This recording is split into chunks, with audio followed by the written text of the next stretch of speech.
All the opposition parties have condemned the budget as robbing the poor to pay the rich. But Clark and Finance Minister John Crosby say it's a realistic budget designed to fight inflation and get money for more oil development. The vote is now taking place in the House chamber. It's a vote on a motion of non-confidence in the government because of the budget handed down earlier this week. The government has been defeated, 139 to 133. The Conservative minority government of Joe Clark has been defeated in this vote. There probably will be an election in February. You're going to face voters in snow drifts and in snowstorms.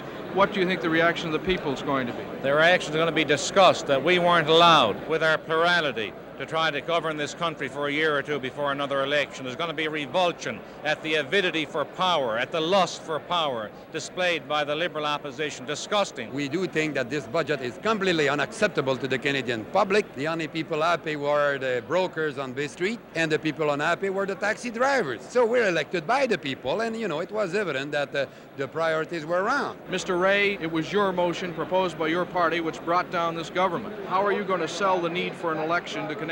If this had been a government which was prepared to listen to the Canadian people, if we'd had a minority government that was prepared to listen, I think we would have had a very different situation. Do you not fear resentment from Canadian voters? No one likes to have an election. I was prepared to move the motion for the very simple reason that the Canadian people need to have an election now to clear the air, to find out whether this road that the Conservative Party has set out for the 80s is the road that Canada really wants to take. The decision has been made by the Liberals and by the New Democrats. I, of course, accept that decision. I will be calling on the Governor-General in the morning. The Liberals have other problems. They've scheduled a caucus meeting for tomorrow to discuss who will lead them in the coming election.